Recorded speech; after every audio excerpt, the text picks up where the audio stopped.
Memory claims it was spring. Gossamer clouds creamsicled the sun, making dreamy phantoms of even the starkest of things. It was a typical morning. The meager heat, while subpar to me, was of sufficient buoyancy for a peculiar scent to flap its wings and flutter on. It sought a way inside me, and found two. Glory has an aroma distinct beyond description. I followed the lure to a shop, grand and revered, wide-eyed and desperate. Had it been there all my life, and I, only now, was of sufficient mind to notice it? The Hero's Journey, curious name for a shop. Inside, shelves bowed and buckling with all manner of wisdom and guidance held all my dreams in taunting silence. Items of consumption for body and soul seduced me. Prepubescent eyes filled with ignorant wanderlust drank greedily. Dry, cracked lips, wetted by an equally weathered tongue. My hope engorged. I cut the strings and poured out my purse without ever spying the menu. Metallic coins danced across the polished countertop, eager as myself for the exchange, but not so much by half, as the monkey's paw already swiping them up. A glittering, twirling ballet through shards of sunlight hither and yon, only briefly, before the plotless ballet cropped. The hand's owner made porcelain at me.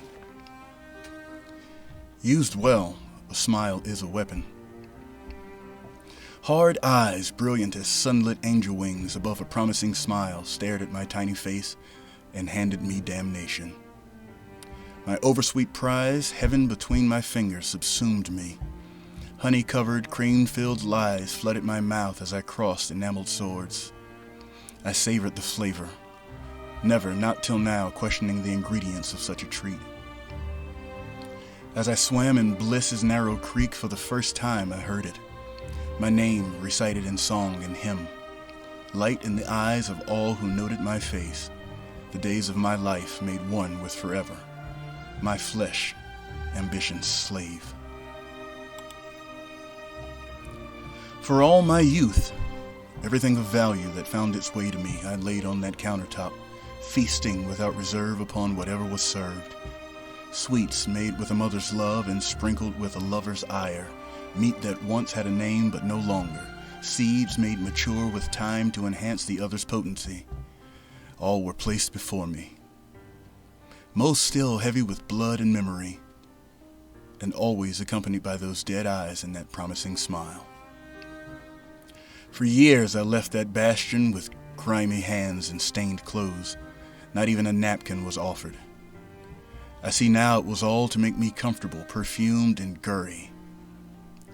I was elated the day I was handed metal tools, utensils to make the rending easier, sharp, smooth, and beautiful. I mastered them all. In good time, the meat was mine to make. With nothing more than gilded speeches and vague directions, I marched to barked words and beaten drums, in step with an army of others seeking, as I, to sip from the fountain of praise and adulation.